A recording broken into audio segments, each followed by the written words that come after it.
Hello, guys. Welcome back to my YouTube channel, Chats with RJ Steffi. You are listening to RJ Steffi at the moment, and today നമ്മൾ വളരെ informative ആയിട്ടുള്ള ഒരു content ആണ് discuss ചെയ്യാൻ പോകുന്നത്. തുടക്കം മുതൽ ഒടുക്കം വരെ കാണാൻ മാക്സിമം ശ്രമിക്കുക, കാരണം this will be really informative for who are aspiring to become a nursing council of New Zealand registered New Zealand nurse.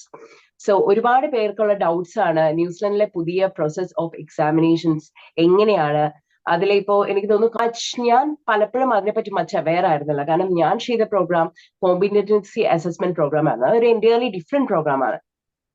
ഇതിനെപ്പറ്റി ഞാൻ റിസർച്ച് ചെയ്യുമ്പോൾ ഇത് ട്രെയിൻ ചെയ്യുന്ന ഇൻസ്റ്റിറ്റ്യൂട്ട്സിനെ പറ്റി പോലും പലർക്കും അവെയർ അല്ല.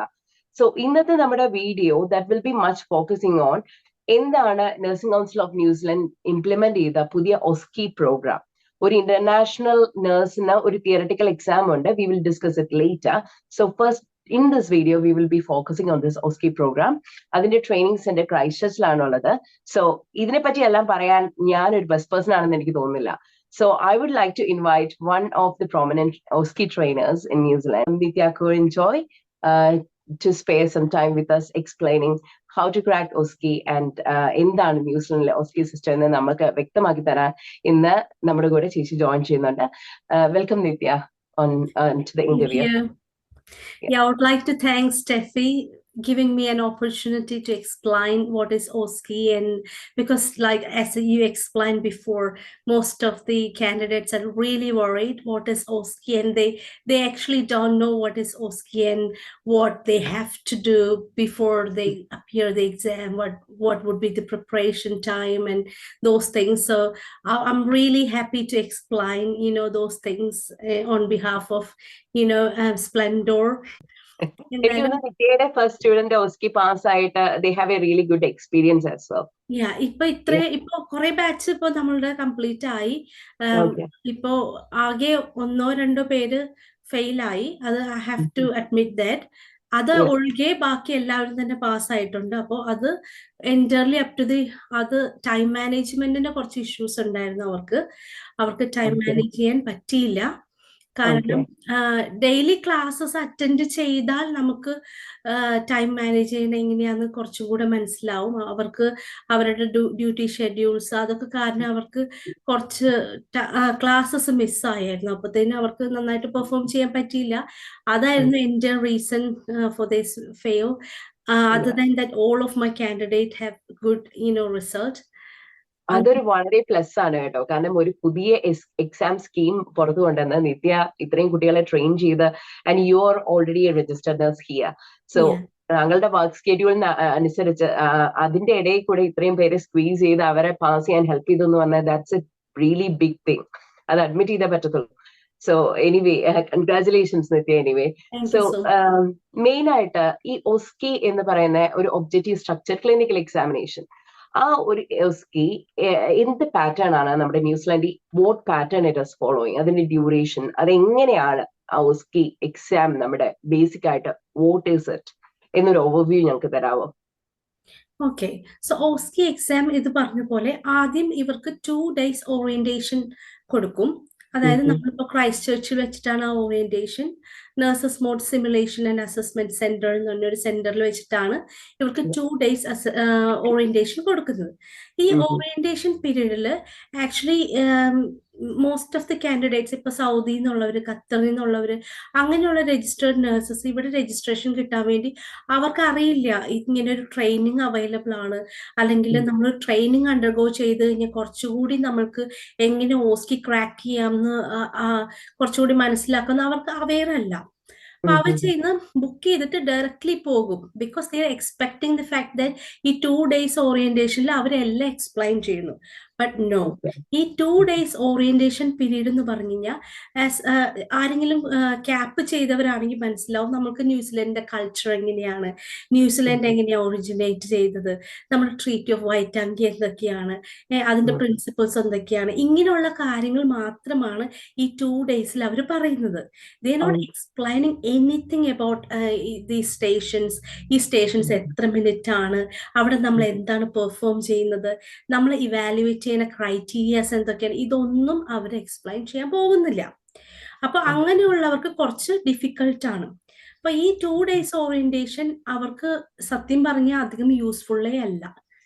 അതിൻ്റെ അകത്ത് ന്യൂസിലാൻഡിന്റെ എന്താണ്, ന്യൂസിലാൻഡ് കൾച്ചർ എന്താണ്, നമ്മൾ treat of waiting, code of ethics, code of conduct, അങ്ങനെയുള്ള കാര്യങ്ങളാണ് എക്സ്പ്ലെയിൻ ചെയ്യുന്നത്.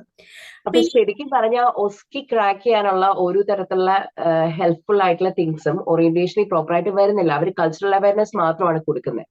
അത് തന്നെ, അത് എക്സാക്ട്ലി ട്രൂ. അവര് കൾച്ചറൽ അവയർനെസ് മാത്രമാണ് അവർ അവിടെ കൊടുക്കുന്നത്. അപ്പൊ ഈവൻ ദോ ഇപ്പൊ കാൻഡിഡേറ്റ്സ് ഫോർ എക്സാമ്പിൾ എല്ലാവർക്കും ഡൗട്ട് ഉണ്ടാവും എന്താണ് ഓസ്കി. ഇപ്പൊ ക്ലാസ് അറ്റൻഡ് ചെയ്യാത്തവർക്ക് എന്താണ് ഓസ്കി എന്ന് ഉള്ള ക്വസ്റ്റ്യൻ ഉണ്ടാവും.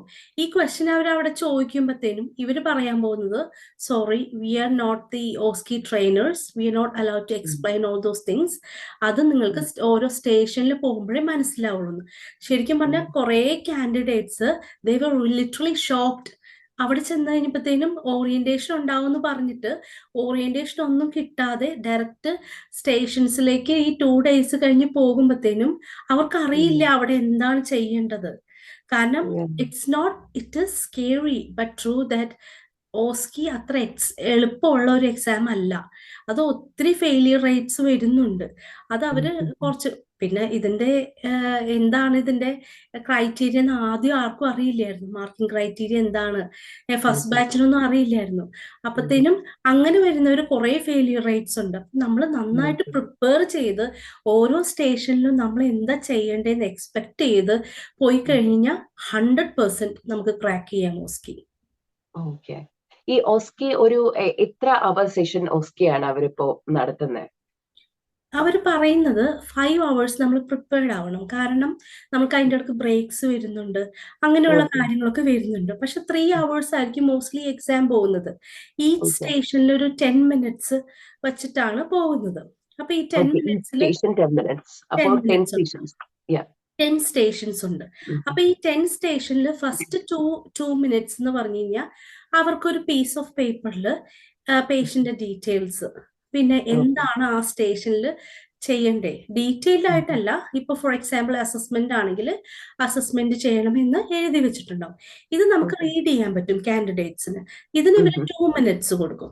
പിന്നെ റെസ്റ്റ് ഓഫ് ദി 8 minutes ആണ് നമ്മൾ അവിടെ പോയി അഭിനയിക്കുക. For example it's literally we are doing a simulation they're acting. അങ്ങനെ നമ്മളൊരു പേഷ്യന്റ് ആയിരിക്കില്ല, they will be actors over there. അപ്പോൾ നമുക്ക് അത് മാനേജ് ചെയ്യേണ്ടതാണ്.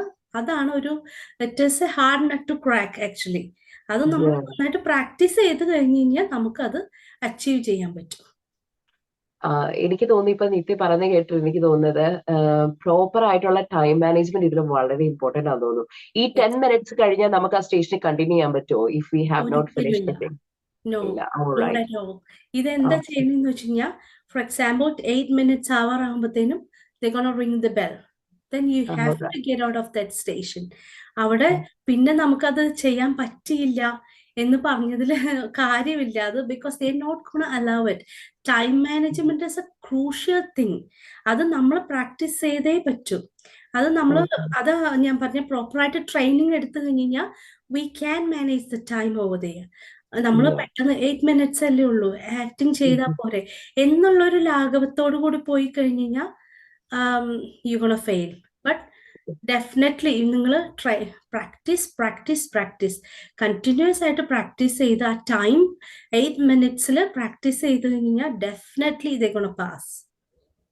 Okay that's A good part. നമുക്ക് പ്രോപ്പർ ട്രെയിനിങ്ങിലൂടെ അറ്റ്ലീസ്റ്റ് ക്രാക്ക് ചെയ്യാൻ പറ്റുമെങ്കിൽ ദാറ്റ്സ് എ ഗുഡ് തിങ്. മറ്റൊരു കാര്യം എനിക്ക് ചോദിക്കാനുള്ള, ഈ 10 സ്റ്റേഷൻസിൽ അവര് എന്തൊക്കെയായിരിക്കും അവർ അസസ് ചെയ്യുന്നത്? നമ്മുടെ നോളജ് ആണോ, അതോ നമ്മുടെ സ്കിൽസ് ആണോ, അതോ നമ്മൾ വേ ഓഫ് ഹാൻഡ്ലിങ് പേഷ്യൻസ് ആണോ? അങ്ങനെ എന്തെങ്കിലും ക്രൈറ്റീരിയ ഉണ്ടോ? ഈ 10 സ്റ്റേഷൻസിലും ഡിഫറെന്റ് ബേസ് ഓഫ് അസസ്മെന്റ് നടക്കുന്നോ? അങ്ങനെ എന്തെങ്കിലും ക്രൈറ്റീരിയാസ് ഉണ്ടോ? ആക്ച്വലി അവർ ആദ്യം പറഞ്ഞത് ഇതുപോലെ 2-3 സ്റ്റേഷനിൽ for example mental health assessment അങ്ങനെയുള്ള, അല്ലെങ്കിൽ ക്ലിനിക്കൽ സ്കിൽസ്, അങ്ങനെ ചില സ്റ്റേഷനിൽ നമ്മുടെ ക്ലിനിക്കൽ നോളജും, ചില സ്റ്റേഷനിൽ നമ്മുടെ കമ്മ്യൂണിക്കേഷൻ സ്കിൽസും, ചില സ്റ്റേഷനിൽ നമ്മുടെ പ്രാക്ടിക്കൽ നോളജും, ചില സ്റ്റേഷനിൽ how you gonna handle the patient. ഇത്രയാണ് അവർ അസസ് ചെയ്യുമെന്ന് ആദ്യം പറഞ്ഞിരുന്നത്. But they have changed everything. ഈ എല്ലാം തന്നെ, for example how you gonna handle the patient, how you gonna manage your time, പിന്നെ your clinical skills, your communication skills, everything എല്ലാ സ്റ്റേഷനിലും അസസ് ചെയ്യപ്പെടുന്നുണ്ട്. ഇതാണ് ക്രൈറ്റീരിയാസ്. അപ്പൊ ഓസ്കിക്ക് പോകുന്നതിന് മുമ്പ് കുറച്ച് പ്രീ ചെക്സ് ഉണ്ട്. പിന്നെ എല്ലാ സ്കില്ലും തന്നെ അവര്, ഫോർ എക്സാമ്പിൾ നമുക്ക് മുമ്പ് ക്യാപ്പിനുണ്ടായില്ലേ മെറ്റ് നോട്ട് മെറ്റ് എന്ന് പറഞ്ഞ 2 കോളംസ്, അതുപോലെ അവർക്ക് കുറെ ക്രൈറ്റീരിയാസ് ഉണ്ട്.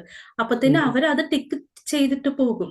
പിന്നെ നമ്മുടെ examiner is gonna be with us, plus it is recorded as well. അപ്പോൾ നമ്മൾ ഇത് പെർഫോം ചെയ്ത് എല്ലാം തന്നെ നമ്മൾ മെറ്റ് ചെയ്തിരിക്കണം, എങ്കിൽ മാത്രമേ പാസ്സാവുള്ളൂ. ഏതെങ്കിലും ഒരു സ്റ്റേഷനിൽ ഫോർ എക്സാമ്പിൾ ചില സ്റ്റേഷനിൽ, അത് എല്ലാ സ്റ്റേഷനിലല്ല, വളരെ ഫ്യൂ സ്റ്റേഷനിൽ നമുക്ക് ഈവൻ ദോ നമുക്ക് അവിടെ ക്ലിനിക്കൽ സ്കിൽസ് അത്രയും നമ്മൾക്ക് ഷോക്കേസ് ചെയ്യാൻ പറ്റിയില്ല, but you can manage it with your communication. For example സ്റ്റെഫിന്റെ അടുത്ത് പറഞ്ഞു ബ്ലഡ് പ്രഷർ ചെക്ക് ചെയ്യാൻ പേഷ്യന്റിന്റെ, മാനുവൽ, നമ്മൾ മാനുവലാ ചെയ്യുന്നത്. നമ്മളിപ്പോ ഓട്ടോമാറ്റിക് ആണ് most of the hospitals, even നാട്ടിലെ ആണേലും എബ്രോഡ് എല്ലായിടത്തും automatic I mean blood pressure machines ആണ്. ഈവൻ ഇപ്പൊ സ്റ്റെഫിയോട് പറഞ്ഞു മാനുവൽ ബ്ലഡ് പ്രഷർ ചെക്ക് ചെയ്യും. അപ്പത്തേനും സ്റ്റെഫി ചെക്ക് ചെയ്തു. സ്റ്റെഫിക്ക് അറിയാം, you know how to do it. But ആ ഒരു സിറ്റുവേഷനിൽ സ്റ്റെഫി കുറച്ച് പാനിക്കായി, because patient is asking a lot of questions. അങ്ങനെ അപ്പൊ സ്റ്റെഫി പാനിക്കായി എന്ന് വിചാരിക്കാം. എന്നിട്ട് സ്റ്റെഫിക്ക് അത് ചെയ്യാൻ പറ്റിയില്ല. But even though you cannot do it appropriately, നിങ്ങൾക്ക് വേണമെങ്കിൽ അവിടെ ഒരു കമ്മ്യൂണിക്കേഷൻ വെച്ച് അത് അഡ്ജസ്റ്റ് ചെയ്യാം. അപ്പൊ അങ്ങനെ ചില സ്റ്റേഷനിൽ നമുക്ക് അത് കുറച്ച് ടിപ്സ് ഒക്കെ ഉണ്ട്, അത് നമ്മൾ ട്രെയിനിങ് ഗോ ത്രൂ ചെയ്യുമ്പോൾ അവർക്ക് മനസ്സിലാവും. അപ്പൊ അങ്ങനെ ചില സ്റ്റേഷനിൽ നമ്മൾക്ക് പിടിച്ചു നിൽക്കാൻ വേണ്ടിയിട്ട്, നമ്മൾ മലയാളത്തിൽ പറയില്ലേ 18ാമത്തെ അടവെന്ന്, അതുപോലെ കുറച്ച് കമ്മ്യൂണിക്കേഷൻ ചെയ്ത് ഇഫക്റ്റീവ് കമ്മ്യൂണിക്കേഷൻ വഴിയായിട്ട് നമുക്ക് ഹാൻഡിൽ ചെയ്യാം ആ situations. But most of the ആൾക്കാർ candidates are from Kerala and Saudi, Qatar, അങ്ങനെ വരുമ്പോഴത്തേനും അവർക്കെന്ന് പറഞ്ഞാൽ ന്യൂസിലൻഡ് ആക്സന്റ് ഒരു ചെറിയ പ്രശ്നമാണ്. അതെ, ഞാനത് ചിന്തിച്ചു. കാരണം നമ്മളൊക്കെ ക്യാപ്പിന് വരുമ്പോ we take a couple of few more days to get their accent. So അതൊരു വലിയ ചലഞ്ചാണ്. അതായത് വിത്തിൻ 2 days ഓറിയന്റേഷൻ പ്രോഗ്രാം അവർക്ക് എങ്ങനെയെങ്കിലും ചെയ്യാം, പക്ഷെ വിത്തിൻ 2 days അവരൊരു ഈ ന്യൂസിലൻഡ് ആക്സന്റ് ഉള്ള ഒരാളുടെ മുന്നിൽ ചെന്ന് മാനേജ് ചെയ്യാൻ, ദാറ്റ്സ് എ ബിഗ് ത്രെറ്റ് ശരിക്കും പറയുവാണെങ്കിൽ. It is. അപ്പൊ ഞാൻ എന്റെ കാൻഡിഡേറ്റ്സിന് കുറെ ന്യൂസിലൻഡ് ആക്സന്റ് ഒക്കെ പഠിപ്പിച്ചു കൊടുക്കും. പിന്നെ വേറെ നമുക്ക് ചില way we ask the question to the candidates. For example ഇപ്പൊ സ്റ്റെഫിക്ക് കിട്ടിയേക്കുന്ന പേഷ്യന്റ് കോൺസ്റ്റിപ്പേറ്റഡ് ആണ്. അപ്പത്തേനും നമുക്ക് ബവൽ അസസ്മെന്റ് അവിടെ നടത്തണം. അപ്പൊ ബവൽ അസസ്മെന്റ് നടത്തുമ്പോഴത്തേനും ഇപ്പൊ നാട്ടിൽ നിന്നുള്ള ഒരു കുട്ടിയാണ്, അല്ലെങ്കിൽ സൗദിയിൽ വർക്ക് ചെയ്യുന്ന ഒരു കുട്ടിയാണ്. അപ്പൊ നമ്മൾ അവരുടെ അടുത്ത് ചോദിക്കും, നിങ്ങൾ ബവൽ അസസ്മെന്റ് നടത്തുമ്പോഴത്തേനും എങ്ങനെ ക്വസ്റ്റ്യൻ ചോദിക്കുന്നത്. ഫോർ എക്സാമ്പിൾ അവരുടെ അടുത്ത് ചോദിക്കുമ്പോഴത്തേനും അവർ പറയും, അവരിപ്പോ കാൻഡിഡേറ്റ് ആയിട്ട് ഇപ്പൊ ഞാൻ ആക്ട് ചെയ്യാണ്, ഞാൻ പ്രിട്ടൻഡ് പേഷ്യന്റ് ആയിട്ട് ആക്ട് ചെയ്യും. ഇപ്പൊ അവര് കാൻഡിഡേറ്റ് ആണ്, ഓസ്കി കാൻഡിഡേറ്റ് ആണെങ്കിൽ അവർ ചോദിക്കുന്നത് ബവൽ മോഷൻ, ഇപ്പൊ did you pass you motion, അല്ലെങ്കിൽ did you had a bowel motion, bowel movement, bowel motion അങ്ങനെയൊന്നുമല്ല, did you pass you motion, അങ്ങനെയൊക്കെ ചോദിക്കും. അപ്പത്തേനും ഇറ്റ് ഈസ് ഇവിടെയുള്ളവർക്ക്, ഇപ്പൊ ന്യൂസിലൻഡേഴ്സിന് അവർക്ക് did you pass you motion എന്ന് പറയുമ്പോൾ അവർക്ക് അണ്ടർസ്റ്റാൻഡ് ചെയ്യാൻ പറ്റത്തില്ലേ, എന്താ മോഷൻ എന്ന് പറഞ്ഞ് ഉദ്ദേശിക്കുന്നേ, ഷീസ് ആസ്കിങ്, അവർക്ക് കിട്ടത്തില്ല. അപ്പൊ റിയൽ എക്സാം ആണെന്ന് പ്രിറ്റൻഡ് ചെയ്യാം. അപ്പൊ അത് റിയൽ എക്സാമിനാണ് അത് അങ്ങനെ ചോദിച്ചത്. ആ കുട്ടിക്ക് പ്രോപ്പർ ആയിട്ടുള്ള ട്രെയിനിങ് ഇല്ല എന്ന് വിചാരിക്കാം. അപ്പത്തേനും എനിവേ ആ ആക്ടർ ചോദിക്കാൻ പോകുന്നു, what you mean by that. അപ്പൊ നമ്മൾ ഇവിടെ നിന്ന് എക്സ്പ്ലെയിൻ ചെയ്ത് നമ്മൾക്ക് remember we have only 8 minutes to assess ചെയ്യണം, അത് കഴിഞ്ഞിട്ടുള്ള കാര്യങ്ങൾ ചെയ്യണം, അങ്ങനെയുള്ള കാര്യങ്ങൾ ഒത്തിരി കാര്യങ്ങൾ ചെയ്യാനുണ്ട് ടാസ്ക്. പക്ഷെ നമ്മൾ ഈവൻ നമ്മൾ ഒരു ബവൽ അസസ്മെന്റ് ചെയ്യാൻ വേണ്ടിയിട്ട് മേ ബി ഈ ഒരു 2 മിനിറ്റ്സിന് പകരം ചിലപ്പോൾ നമ്മൾ 5 മിനിറ്റ്സ് അവിടെ സ്പെൻഡ് ചെയ്യേണ്ടി വരും. കാരണം we have to explain the actor what she meant. അങ്ങനെ പറഞ്ഞ് സമയം ഒത്തിരി പോകും. അപ്പൊ അങ്ങനെയുള്ള ചില വേർഡ്സ് യൂസിങ് ഇൻ ന്യൂസിലാൻഡ്, ഇപ്പൊ യൂറിൻ അല്ല യൂറൈൻ, അങ്ങനെ ചില ഈ വേർഡ്സ്, ഇപ്പൊ മെഡിക്കൽ ടെർമിനോളജീസ് അങ്ങനെയൊക്കെ ന്യൂസിലാൻഡിൽ യൂസ് ചെയ്യുന്നത് നമ്മൾ പഠിച്ചിരിക്കണം, അറിഞ്ഞിരിക്കണം. ഇനി നമ്മൾ എങ്ങനെയാണ് ന്യൂസിലാൻഡിൽ അസസ് ചെയ്യുന്നതെന്ന് അറിഞ്ഞിരിക്കണം. ഇതെല്ലാം ക്രൂഷ്യൽ തിങ്സ് ആണ്. അല്ലെങ്കിൽ അവിടെ പോയി നമ്മൾക്ക് ഒത്തിരി സമയം, അങ്ങനെയാണ് ഈ ടൈം മാനേജ്മെന്റിന്റെ ക്ലാഷ് അവിടെയാണ് വരുന്നത്. എനിക്ക് തോന്നുന്നു മോസ്റ്റ് ഓഫ് ദി എക്സ്പീരിയൻസ് നഴ്സസിന് പോലും പ്രശ്നം വരുന്ന ഈ ടൈം മാനേജ്മെന്റ് ആണ്. ഞാൻ സംസാരിച്ച 1-2 പേരും അത് തന്നെ പറയുന്നത്. പിന്നെ ഞാൻ വേറെ കേട്ടൊരു കാര്യം എന്താന്ന് ചോദിച്ചു കഴിഞ്ഞാൽ, നമ്മുടെ നാട്ടിലൊക്കെ നമ്മൾ സംസാരിക്കുന്ന വേ അല്ലല്ലോ ഇവിടെ ഭയങ്കര മ്യൂച്വൽ റെസ്പെക്ട് കൂടുതലാണ്. നമ്മുടെ നാട്ടിൽ വേ ഓഫ് ട്രീറ്റ്മെന്റിനാണ് പ്രയോറിറ്റി. പക്ഷെ എനിക്ക് തോന്നുന്നു ഇവിടെ ട്രീറ്റ്മെന്റ് പ്രയോറിറ്റി ഉണ്ട് ഇല്ലെന്നല്ല, but the way we make the person comfortable, അതിനൊരു വലിയ പ്ലസ് ഉണ്ട്.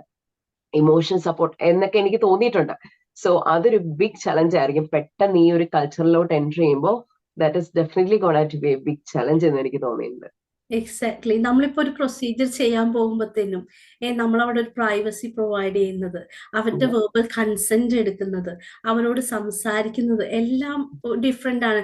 ഇപ്പൊ ഫോർ എക്സാമ്പിൾ ഞാൻ നമ്മൾ പ്രിസെപ്റ്റർഷിപ്പ് ചെയ്യുമല്ലോ. അപ്പത്തേനും നമ്മൾ പ്രിസെപ്റ്റർ ആയിട്ടിരിക്കുമ്പോൾ തന്നെ നമുക്ക് അണ്ടറിൽ കുറെ സ്റ്റുഡൻസ് വരുമ്പോഴത്തേനും അവര് ഇപ്പൊ നാട്ടിൽ നിന്നാണ്, നോ ഒഫൻസ്, ആരും അങ്ങനെ പറയുന്നതല്ല എങ്കിൽ പോലും ചിലപ്പോ ഞാൻ കേട്ടിട്ടുണ്ട്, you go and sit there, ഇപ്പൊ എന്തെങ്കിലും പ്രൊസീജിയർ ചെയ്യാൻ you go and lie down in the bed, അങ്ങനെ പറയുമ്പോഴത്തേനും അവർക്ക് അതൊരു റൂഡായിട്ടാണ് അവര് ബിഹേവ് ചെയ്യുന്നത്. അവര് നമ്മൾ ഒന്നും അല്ല ഉദ്ദേശിക്കുന്നത്, ആ കുട്ടികൾ വേറെ ഒന്നുമല്ല ഉദ്ദേശിക്കുന്നത്. എനിക്ക് ഇങ്ങനെ ഒരു പ്രൊസീജിയർ ചെയ്യാനുണ്ട്, ഈവൻ ഫോർ എക്സാമ്പിൾ എനിക്ക് കാത്തറ്ററൈസേഷൻ ചെയ്യാനുണ്ട്, അല്ലെങ്കിൽ എനിക്ക് നിങ്ങളുടെ ബ്ലാഡർ സ്കാൻ ചെയ്യാനുണ്ട്, നിങ്ങൾ അവിടെ കിടക്കുമോ എന്നാണ് ഈ കുട്ടികൾ ഉദ്ദേശിക്കുന്നത്. പക്ഷെ അവര് പറഞ്ഞു വരുമ്പോഴത്തേന് you go and lie down in the bed എന്ന് പറയുമ്പോഴത്തേനും അവർക്കത് നല്ല റൂഡായിട്ടാണ് ഇപ്പോൾ തോന്നുന്നത്. പല പേഷ്യൻസും നമ്മൾ ഹോസ്പിറ്റലിൽ വർക്ക് ചെയ്യുമ്പോഴത്തേനും അതൊരു കമന്റ് ആയിട്ട് പറയാറുണ്ട്. അതൊരു അപ്പൊ നമ്മളത് പിള്ളേരടുത്ത് പറഞ്ഞ് മനസ്സിലാക്കി അവർക്ക് കുറെ റിഫ്ലക്ഷൻ ഒക്കെ കൊടുക്കാറുണ്ട്, എന്താണ് ഉദ്ദേശിച്ചത് നിങ്ങൾ. അപ്പോൾ അതൊരു വലിയ ബിഗ് തിങ് ആണ്. അത് ഒരു ദിവസം കൊണ്ട്, ഫോർ എക്സാമ്പിൾ നമ്മൾ ചെയ്തിരുന്ന ക്യാപ് പ്രോഗ്രാം ഇപ്പൊ പ്ലേസ്മെന്റ് 6 to 9 വീക്സ് ഉണ്ടെങ്കിൽ ഇതെല്ലാം ഓരോ സ്റ്റേഷനും 8 മിനിറ്റിൽ നമ്മൾ ചെയ്യണം. So it is a really hard thing for them. Emotional, അവര് they will be under pressure. ഇപ്പൊ ഇമോഷണൽ വൈസ് ആണെങ്കിലും അവര് ഇപ്പൊ ഫോർ എക്സാമ്പിൾ അവർക്ക് പാനിക് ആവാൻ ചാൻസ് ഒത്തിരി കൂടുതലാണ്. അപ്പൊ ഞാൻ ട്രെയിനിങ് കൊടുക്കുമ്പോഴത്തേക്കും ഞാൻ പലരോടും പറയാറുണ്ട്, ഹൗ യു ഗോണ എക്സ്പ്ലെയിൻ ചെയ്ത് കൊടുക്കും. ഈവൻ ദോ നമ്മൾ പാനിക് ആയാലും അത് ഫേസിൽ എങ്ങനെ കാണിക്കാതെ, നമ്മുടെ വോയിസിൽ എങ്ങനെ കാണിക്കാതെ, അത് എങ്ങനെ മാനേജ് ചെയ്യാന്ന് ഞാൻ പലർക്കും പറഞ്ഞു കൊടുത്തിട്ടുണ്ട്. കാരണം നമ്മൾ അവിടെ പോയി പാനിക് ആയിട്ട് കാര്യമില്ല. ഒന്നാമത്തെ അവർ ഇത്രയും സ്പെൻഡ് ചെയ്തിട്ടാണ് ന്യൂസിലാൻഡിൽ വന്നത് ചെയ്യാൻ പോകുന്നത്. രണ്ടാമത്തത്, തിരിച്ചു പോകുമ്പോഴത്തേനും നീ പാസ്സായോ എന്നൊരു ക്വസ്റ്റ്യൻ അവർ ഫേസ് ചെയ്യണം. അയ്യോ ഞാൻ പാസ്സായില്ല, 8 മിനിറ്റ് ചെയ്യേണ്ട കാര്യത്തിന് എന്താ അവിടെ പാസ്സാവാൻ. പലരും പല രീതിയിലാണ് ഇവര് ക്രിട്ടിസൈസ് ചെയ്യുന്നത്. പലരും ജയിച്ചെന്ന് കള്ളം പറഞ്ഞ പലരും ഉണ്ട്. എക്സാം ആരോടും പറയാതെ വന്ന് എഴുതുന്ന പലരും ഉണ്ട് ന്യൂസിലാൻഡിൽ. Because they have to. ഒരുപാട് പേരെ എനിക്കും അറിയാം ഇത്. കാരണം ആരും പറയുന്നില്ല, അതായത് റിലേറ്റീവ്സിനോട് പോലും പറയാതെ വരുന്നത്. കാരണം ഇൻ ഫ്യൂച്ചർ എന്താന്ന് അവർക്ക് പോലും അറിയത്തില്ല. ഇപ്പോഴത്തെ സിറ്റുവേഷനും കറന്റ് ജോബ് സിറ്റുവേഷനും കുറച്ച് ഹാർഡാണ്. സോ എനിക്ക് തോന്നുന്നു ഒരുവിധം എല്ലാവരും അത്രയും സ്ട്രെസ്ഫുൾ ആയിട്ടാണ് വരുന്നത്. So definitely they are under pressure and stress definitely ആയിരിക്കും. പിന്നെ ഇൻ കേസ് ഇപ്പൊ ഫെയിൽ ആവുകയാണ്, ഫസ്റ്റ് സിറ്റിംഗ് അവർക്ക് കിട്ടിയില്ല, അപ്പോ do they have an option for resitting? Yes, they do. അവർക്ക് റീസെറ്റ് ചെയ്യാം. അപ്പൊ അവർക്ക് റീസെറ്റ് ചെയ്താൽ ഇപ്പൊ മാക്സിമം 3 ടൈംസ് ആണെന്ന് എന്റെ ഓർമ്മ. 3 ടൈംസ് അവർക്ക് റീസെറ്റ് ചെയ്യാം, ഒരു കുഴപ്പമില്ല. But they have to pay for it each time. They have to pay for it. Maybe first അറ്റംപ്റ്റിൽ അവർക്ക് ചിലപ്പോൾ ഒരു സ്റ്റേഷനിലായിരിക്കും അവർ ഫെയിൽ ആയിരിക്കുന്നത്, അവർക്ക് ചെയ്യാൻ പറ്റും. But they have to do all the stations again, all the stations ചെയ്യണം, but they have to pay for it. എനിക്ക് തോന്നുന്നു ഈ ഓസ്കയിൽ തന്നെ നമ്മൾ നേരത്തെ ഡിസ്കസ് ചെയ്ത പോലെ തന്നെ കൾച്ചറൽ റെസ്പെക്റ്റും നമ്മുടെ പേഷ്യനോട് കൺസെന്റ് എടുക്കുക എന്ത് വരിക ഇങ്ങനെയൊക്കെയുള്ള മിസ്റ്റേക്സ് മൾട്ടിപ്പിൾ ടൈംസ് അവർ ക്യാച്ച് ചെയ്ത് കഴിഞ്ഞാൽ ഈ ഒരു സ്റ്റേഷനിൽ, അതായത് ഇപ്പോൾ 10 സ്റ്റേഷൻസ് ഉണ്ടെന്ന് പറഞ്ഞു, ഇതിൽ 1 or 2 സ്റ്റേഷനിൽ ഇവരിപ്പോ മിസ്ഡ് ഔട്ട് ആയി, ഒരു പെർമിഷൻ കൺസെന്റ് ചോദിക്കാൻ മിസ്ഡ് ഔട്ട് ആയാലും 1 or 2 കാര്യങ്ങൾ വിട്ടുപോയാലും അത് ഫെയിലിയർ ആയിട്ടാണോ കണക്കാക്കുന്നത്, അതോ അതില് എക്സെപ്ഷൻസ് എന്തെങ്കിലും ഉണ്ടോ? ഇപ്പൊ ടിക്ക് ചെയ്യുന്ന ഇത്രയും സ്റ്റേഷൻസിൽ ആ കുട്ടി ബാക്കി എല്ലാത്തിലും കവർ ചെയ്തു, 1 or 2 സ്റ്റേഷൻസിൽ അണ്ടർസ്റ്റാൻഡബിൾ ആണല്ലോ അണ്ടർ പ്രഷർ മിസ് ചെയ്തു, will that be considered while coming to fail and pass criteria? So it entirely depends upon what they missed. So ഇപ്പോൾ ഫോർ എക്സാമ്പിൾ മൈന്യൂട്ട് തിങ്സ് ആണെങ്കിൽ അവരത് ഇതേപോലെ അവരത് കണക്കാക്കില്ല. ബട്ട് കൺസെന്റ് എടുക്കുക, ഇപ്പൊ സ്റ്റെഫി പറഞ്ഞ പോലെ it is A must thing. Providing privacy, it's a must thing. പിന്നെ the way you communicate to the candidate, I mean the actor, the actual patient, it's a main thing. അപ്പൊ അങ്ങനെയുള്ള കാര്യങ്ങൾക്ക് അവർക്ക് കുഴപ്പമില്ല. ഫോർ എക്സാമ്പിൾ ഇപ്പൊ നമ്മള് blood pressure എടുത്തോണ്ടിരിക്കുകയാണ്, നമുക്ക് ആ മെഷീൻ പ്രോപ്പർ ആയിട്ട് വർക്ക് ആവുന്നില്ല, അപ്പൊ അത് ബിഗ് ഡീലായിട്ട് അവർ എടുക്കില്ല. But you have to communicate to the patient. For example ഇപ്പൊ സ്റ്റെഫി ആണ്, എനിക്ക് എന്ത് ചെയ്തിട്ടും സ്റ്റെഫിയുടെ ബ്ലഡ് പ്രഷർ കിട്ടുന്നില്ല. It's nothing wrong with me, it's something wrong with that machine. നമുക്കത് മനസ്സിലായി, നമ്മളൊരു 3 പ്രാവശ്യം എടുത്തു, കിട്ടുന്നില്ല, നമുക്ക് മനസ്സിലായി എത്ര എടുത്തിട്ടും കിട്ടുന്നില്ല, ഇത് something wrong with stethoscope or something wrong with the machine ആണെന്ന് നമുക്ക് മനസ്സിലായി. Communicate to the patient. Sorry, Steffi, I've been trying to check your blood pressure, but something wrong with this machine. So it's okay. I'll go and take another machine. I'll recheck your machine. Hey, don't worry.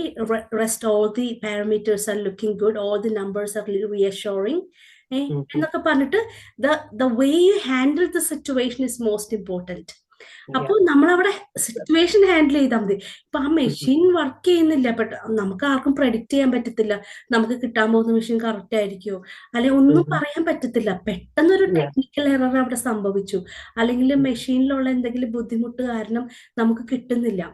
But when you അങ്ങനെ ഒരു handle ചെയ്തപ്പോഴത്തേനും it's okay, you know. അപ്പൊ അങ്ങനെ ചില കാര്യങ്ങൾ നമ്മൾക്ക് തന്നെ manage ചെയ്യാവുന്ന കാര്യങ്ങളേ ഉള്ളൂ. ബട്ട് ഇപ്പൊ അത് മെഷീൻ എടുത്തിട്ട് കിട്ടിയില്ല, ഞാൻ പാനിക്കായി. അതിന് പകരം ഞാൻ മേക്കപ്പ് ചെയ്തു ഒരു 134/80 ഫോൾസിഫൈങ് അപ്പൊ നമ്മളവിടെ ഫോൾസിഫൈ ചെയ്തു. അപ്പൊ ഇപ്പൊ സ്റ്റെഫിയുടെ ബേസ് ലൈൻ ബ്ലഡ് പ്രഷർ അറിയാം, എനിക്ക് എന്റെ ബേസ് ലൈൻ ബ്ലഡ് പ്രഷർ അറിയാം, എനിക്ക് എപ്പോഴും ലോവർ സൈഡ് ആണെന്ന് എനിക്കറിയാം. ഞാൻ പ്രഗ്നന്റ് ആണ്. ഇപ്പൊ എന്റെ പ്രഗ്നൻസി കണ്ടുകൊണ്ട് ഒരാൾ ചെക്ക് ചെയ്യാൻ വന്നു, അയാൾക്ക് കിട്ടിയില്ല. അപ്പൊ പറയാണ്, നിത്യ യുവർ ബ്ലഡ് പ്രഷർ 160/80. ഞാൻ ബിലീവ് ചെയ്യാൻ പോകുന്നില്ല, ബിക്കോസ് എത്ര അണ്ടർ പ്രഷറിൽ പോയാലും എന്റെ 120 എബോ അല്ലെങ്കിൽ 130 എബോ പോവത്തില്ല. അതെനിക്ക് നന്നായിട്ട് അറിയാം. അപ്പൊ അങ്ങനെ വരുമ്പോഴത്തേനും ആക്ടർ എങ്ങാനും പറഞ്ഞാൽ I don't think so, my blood pressure is always on the lower side, can you recheck it എന്ന് പറഞ്ഞു കഴിഞ്ഞാൽ ആ കുട്ടി അവിടെ ഫെയിലായി. അപ്പൊ it's depends upon how you gonna handle. ഇപ്പൊ നമ്മൾക്ക് അവിടെ അവിടെ പാനിക്കായിട്ട് കാര്യമില്ല, അവിടെ ഒരു അൺഎക്സ്പെക്ടഡ് തിങ് സംഭവിച്ചു, but somehow you have to manage it. അങ്ങനെ വരുമ്പോഴത്തേനും ആണ് നമ്മള് ഇപ്പൊ ഫോൾസിഫൈ ചെയ്ത അവിടെ ഫെയിലായി. അപ്പൊ അങ്ങനെ വരുമ്പോഴത്തേനും ഒക്കെയാണ് ഈ ഫെയിലാവുന്നത്. അതെ, എനിക്ക് തോന്നിയിട്ടുണ്ട് നമ്മുടെ നാട്ടിൽ നിന്ന് ഒരു ഡിഫറൻസ് ഇവിടുത്തെ പ്രാക്ടീസിലുള്ളത്. നമ്മുടെ നാട്ടിൽ ഇപ്പൊ ഒരു കാര്യം നമുക്ക് അറിയില്ല അല്ലെങ്കിൽ അത് ചെയ്യാൻ പറ്റില്ല എന്ന് പറഞ്ഞാൽ അതെന്തോ ഒരു വലിയ ഒഫൻസ് പോലെയാ. ഇപ്പൊ എനിക്ക് കത്തീഡ്രൈസ് ചെയ്യാൻ കംഫർട്ടബിൾ അല്ല എന്ന് പറഞ്ഞാൽ നമ്മുടെ നാട്ടിൽ ഇറ്റ്സ് എ ബിഗ് ഒഫൻസ് ശരിക്കും പറയുവാണെങ്കിൽ. പക്ഷെ ഇവിടെ ഞാൻ കംഫർട്ടബിൾ അല്ല എന്ന് പറഞ്ഞാൽ ദാറ്റ്സ് ഇറ്റ്. നമ്മുടെ പേഴ്സണൽ തോട്ട്സിനെ റെസ്പെക്ട് ചെയ്യുന്നവരാണ്. So if you are not comfortable that's it. അതുപോലെ ഇപ്പൊ ഒസ്കി ചെയ്യുമ്പോൾ നമുക്ക് ഒരിക്കലും അങ്ങനെ പറയാൻ പറ്റത്തില്ല. ബട്ട് എനിക്ക് കിട്ടിയില്ല എന്ന് പറയുന്നതിൽ അവര് ഒഫൻസീവ് ആയിട്ട് എടുക്കുന്ന ആൾക്കാരല്ല ഇവിടുത്തെ എനിക്ക് തോന്നിയിട്ടുണ്ട്. ഇഫ് നമ്മള് പേഴ്സണലി നമ്മുടെ ട്രൂത്ത് ആയിട്ടുള്ള കാര്യം അഡ്മിറ്റ് ചെയ്യുന്നതിന് they are happy with it. എനിക്ക് തോന്നുന്നു ഫെയ്ത്ത്ഫുൾനെസ് ഭയങ്കരമായിട്ട് റെസ്പെക്ട് ചെയ്യുന്ന ആൾക്കാരാണ് പൊതുവെ ഇവിടുത്തെ. സോ നമ്മൾ ഫോൾസിഫൈ ചെയ്ത പണ്ട് ക്യാപ്പ് ചെയ്യുമ്പോഴാണെങ്കിലും ഞാൻ കേട്ടിട്ടുണ്ട്, ഫോൾസിഫൈഡ് ആയിട്ട് എന്തെങ്കിലും നമ്മൾ ഉണ്ടാക്കിയ, നമ്മുടെ നാട്ടിലെ പോലെ പറയുവാണെങ്കിൽ നമ്മൾ എന്തെങ്കിലും അതായത് പറയാ ഉടായ്പ കാണിക്കുക, അതായത് എന്തെങ്കിലും ഇപ്പോ അങ്ങനെ കാണിക്കുക എന്നൊക്കെ പറയുന്നത്, ഇവരതൊരു ബിഗ് ക്രൈം ആയിട്ടാണ് കരുതുന്നത്. നമ്മൾ ചിലപ്പോ അവരങ്ങനെ ചെയ്തു, ദാറ്റ്സ് ഓക്കെ എന്ന് പറയും. പക്ഷെ വൺസ് അവരെ ഫൈൻഡ് ഔട്ട് ചെയ്ത് കഴിഞ്ഞാൽ they consider it as a big crime, especially medical ഫീൽഡില്. എനിവേ ആരും അങ്ങനെ കാണിക്കാതിരിക്കട്ടെ എന്ന് ഞാൻ പ്രതീക്ഷിക്കുന്നു.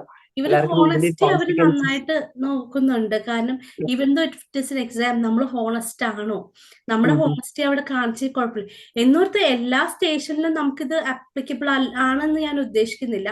അങ്ങനെ അത്ര ഡെസ്പറേറ്റ് ആണ്, നമുക്കത് ഒട്ടും പറ്റുന്നില്ല എന്ന് പറഞ്ഞു കഴിഞ്ഞാൽ ബാക്കിയുള്ള സ്റ്റേഷനിൽ നമ്മൾ കറക്റ്റ് ആയിട്ട് അത് ചെയ്യണം. പക്ഷെ ഓരോ സ്റ്റേഷനിലും ഓരോ ടിപ്പുണ്ട്. അതാണ് നമ്മൾ ആ ഒരു എന്താ പറയാ, അവരെന്താണ്, ഫോർ എക്സാമ്പിൾ നമുക്കറിയില്ല, ഈ ആക്ടേഴ്സ് പല രീതിയിലായിരിക്കും പല ആൾക്കാരോട് സംസാരിക്കും. ഇപ്പൊ നമ്മൾ തന്നെ, നമ്മളിപ്പോ ഞാൻ സ്റ്റെഫിനോട് സംസാരിക്കുന്ന പോലെ ആയിരിക്കില്ല വേറെ ആരുടെയും സംസാരിക്കുക. അപ്പൊ പല ആൾക്കാരോടും പല കാൻഡിഡേറ്റ്സിനോടും ഈവൻ ദോ സെയിം ആക്ടേഴ്സ് ആണെങ്കിൽ പോലും അവർ പല രീതിയിലായിരിക്കും റെസ്പോണ്ട് ചെയ്യുന്നത്.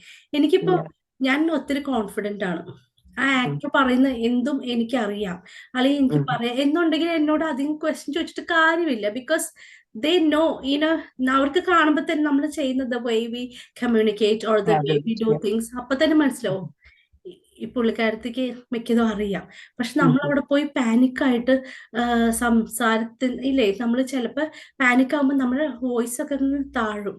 അപ്പൊ അങ്ങനെയുള്ളവരുടെ അടുത്ത് ഇവര് കുറെ ക്വസ്റ്റ്യൻസ് ഒക്കെ ചോദിച്ച് അവരെ ഫെയിലാക്കാൻ നോക്കുന്നതല്ല, അവരുടെ ഉള്ളിലുള്ള നോളജ് പുറത്തു വരാൻ വേണ്ടിയിട്ട് ഇത്രയും ക്വസ്റ്റ്യൻസ് ചോദിക്കുന്നത്.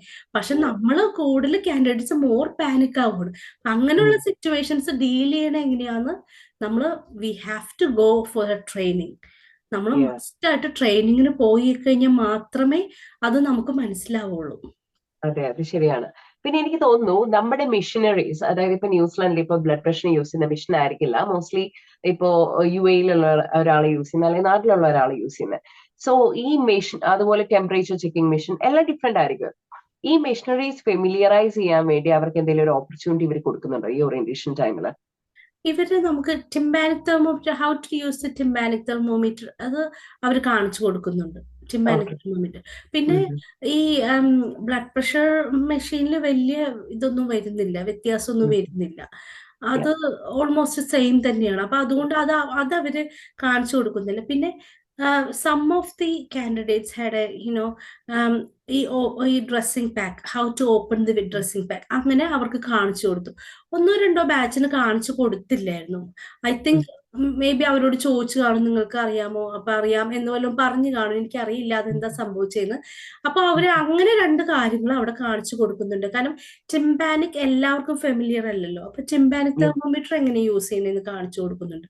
പക്ഷെ ഇപ്പൊ ഒരു സ്റ്റേഷനിൽ നമ്മൾ CPR ചെയ്യേണ്ടിയ, അപ്പൊ CPR എങ്ങനെയാ അതൊന്നും കാണിച്ചു കൊടുക്കത്തില്ല.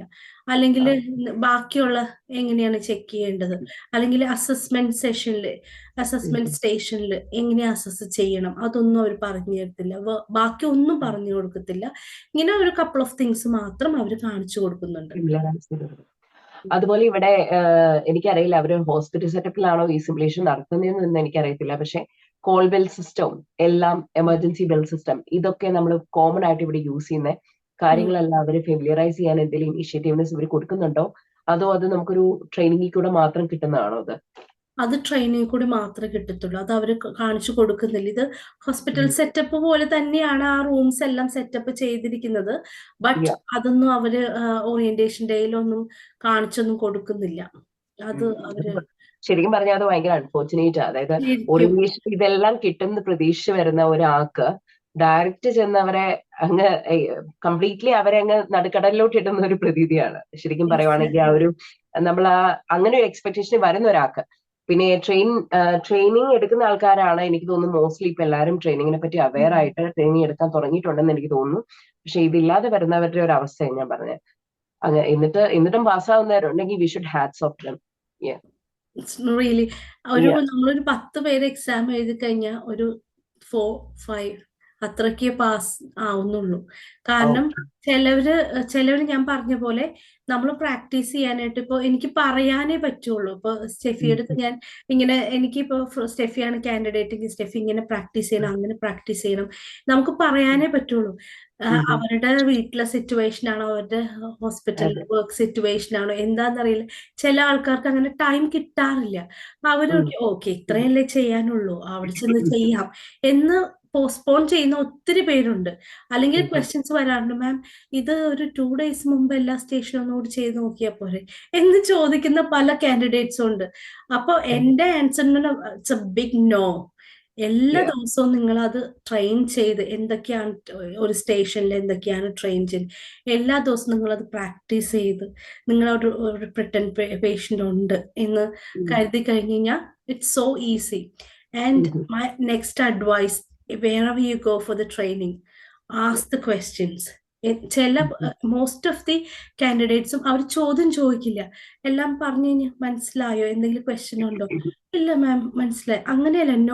No question is silly. നിങ്ങൾക്ക് എന്ത് ക്വസ്റ്റ്യനും ചോദിക്കണം അവരുടെ അടുത്ത്. ബിക്കോസ് എന്ത് മാക്സിമം ഓസ്കിയെ പറ്റി എവിടെ നിന്നാണേലും പോലും എല്ലാവരിൽ നിന്നും മാക്സിമം ഇൻഫർമേഷൻ കളക്ട് ചെയ്തിട്ട് വേണം പോകാൻ. You have to be well prepared. അല്ലെങ്കിൽ നമുക്ക് സ്റ്റേഷൻ മാത്രം ഒന്ന് അറിഞ്ഞിരുന്ന് പോയി കഴിഞ്ഞ് കഴിഞ്ഞാൽ ഓക്കെ അവിടെ ചെന്ന് ചെയ്യാമെന്ന് പറഞ്ഞാൽ ഗോയിങ് ടു ബി പാനിക്. അവിടെ ചെന്ന് നിങ്ങൾ പാനിക് ആയി കഴിഞ്ഞാൽ വൺസ് എല്ലാം നമ്മൾ പിന്നെ ബാക്കിയൊക്കെ മറന്നു പോകും, കയ്യിൽ പോകും. അത് ആരെയും കുറ്റം, എല്ലാവരുടെയും ഒരു ബേസിക് ഒരു ഇതാണ്. പാനിക് ആയി കഴിഞ്ഞാൽ പിന്നെ ഒന്നും നമുക്ക് കിട്ടത്തില്ല. പിന്നെ ഈ യൂഷ്വലി എക്സാമിന്റെ സ്കെഡ്യൂൾ എങ്ങനെയാ, എപ്പോ സ്റ്റാർട്ട് ചെയ്ത് എപ്പോ എൻഡ് ചെയ്യുക, യൂഷ്വൽ ടൈം ഒരു പർട്ടിക്കുലർ ടൈം ഉണ്ടാവുമല്ലോ എക്സാം ബാച്ചസിന് കൊടുക്കുന്നത്? It's depends. അവരൊരു 10-11 മണിയാവുമ്പത്തേനും തുടങ്ങിയാലും ഒരു 2:30-3 മണിയൊക്കെ ആവുമ്പത്തേനും എൻഡ് ആവും. ഓക്കെ. ഏത് ടൈപ്പ് ഓഫ് ക്ലോത്ത്സ്, അതായത് ഫോർമൽ ക്ലോത്ത്സ് ആയിരിക്കും, അങ്ങനെ ഏതൊക്കെ ടൈപ്പ് ഓഫ് ക്ലോത്ത്സ് ആണ് ഫോർ മെയിൽസ് ആൻഡ് ഫീമെയിൽസ് അവര് പ്രിഫറബിൾ ആയിട്ട് അഡ്വൈസ് ചെയ്യുന്നത്? ഏതൊക്കെ ടൈപ്പ് ഓഫ് ക്ലോത്ത്സ് ആണ് നമ്മള് യൂണിഫോം ആണ് അവർ പ്രിഫർ ചെയ്യുന്നത്. ഇനിയിപ്പോ നമുക്ക് സ്ക്രബ് ഉള്ളെങ്കിൽ നമുക്ക് സ്ക്രബ് യൂസ് ചെയ്യാം. പിന്നെ യൂണിഫോം ആണെങ്കിൽ ഇപ്പൊ ഫോർ എക്സാമ്പിൾ ഇപ്പൊ ഞാൻ സൗദിയിലാണ് വർക്ക് ചെയ്യുന്നത്, എന്റെ സൗദിയിലുള്ള യൂണിഫോം ഇടാം, അത് ഇറ്റ്സ് ഓക്കെ. ഇനി നമ്മൾ യൂണിഫോം ഇടുമ്പോ താഴെ ഇപ്പൊ സ്ക്രബ് ആണെങ്കിൽ ഇപ്പൊ top and bottom same colour ആയിരിക്കും.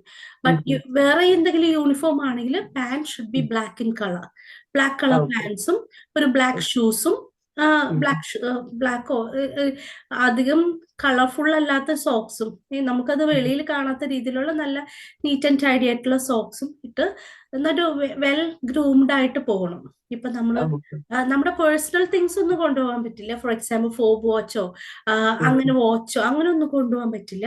ബട്ട് നല്ല വെൽ ഗ്രൂംഡ്, ഇപ്പൊ ഹെയർ ഒക്കെ നല്ല ടൈഡി അപ്പ് ആയിട്ട് കെട്ടി, ഇപ്പൊ ആണുങ്ങളാണെങ്കിൽ ഒന്ന് നന്നായിട്ട് ഒരു വെൽ ഗ്രൂംഡ് ഒക്കെ ആയിട്ട് ഒരു അപ്പിയറൻസ് ഒരു ഇമ്പോർട്ടന്റ് തിങ് ആണല്ലോ.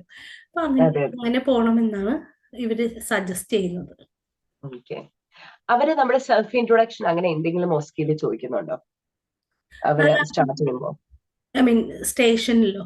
സ്റ്റാർട്ട് ചെയ്യുന്നതിന് മുമ്പേ, അതായത് ഒരു പർട്ടിക്കുലർ എക്സാമിനർ ആണോ നമ്മുടെ കൂടെ എല്ലാ സ്റ്റേഷൻസിലും വരുന്നത്, അതോ ഓരോ സ്റ്റേഷൻസിലും ഡിഫറെന്റ് എക്സാമിനേഴ്സ് ആണോ ഉള്ളത്? ഓരോ സ്റ്റേഷനിലും ഡിഫറെന്റ് എക്സാമിനർ ആണ്. പിന്നെ എക്സാമിനേഴ്സിന്റെ അവൈലബിലിറ്റി പോലെ ചിലവർ അവൈലബിൾ അല്ലെങ്കിൽ അവർ മറ്റേ ഈ സ്റ്റേഷനിൽ നിന്ന് പോയി അടുത്ത സ്റ്റേഷനിൽ നിൽക്കാറുണ്ട്. ബട്ട് ഓരോ സ്റ്റേഷനിലും ഓരോരുത്തരും ഉണ്ടാവും.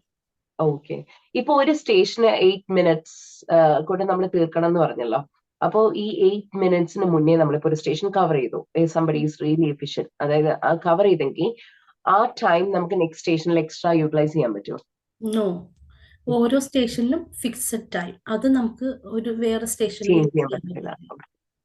ഓക്കെ. നമുക്ക് അസസ്മെന്റ്, ഇപ്പൊ നമ്മളൊരു പേഷ്യന്റ് അസസ് ചെയ്യുവാണ് ഒരു സ്റ്റേഷനിൽ ചെയ്യുന്നെങ്കിൽ നമുക്കൊരു ഷീറ്റോ അങ്ങനെ എന്തെങ്കിലും അവർ പ്രൊവൈഡ് ചെയ്യുമോ? നമ്മൾ അസസ് ചെയ്ത ഇൻഫർമേഷൻ ഒന്ന് കൺസോൾട്ടേറ്റ് ചെയ്ത് പറയണമെങ്കിൽ നമുക്ക് ഈ ഷീറ്റ്സോ അങ്ങനെ അസസ്മെന്റ് ഫോംസോ, ഇപ്പൊ നമ്മള് നാട്ടിൽ ഉപയോഗിക്കുന്ന പോലത്തെ ഓപ്സ് ഫോമോ ടെമ്പറേച്ചർ ചാർട്ടോ ഒന്നും അല്ല നമ്മൾ ഇവിടെ ഉപയോഗിക്കുന്നത്, ഡിഫറെന്റ് ആണല്ലോ.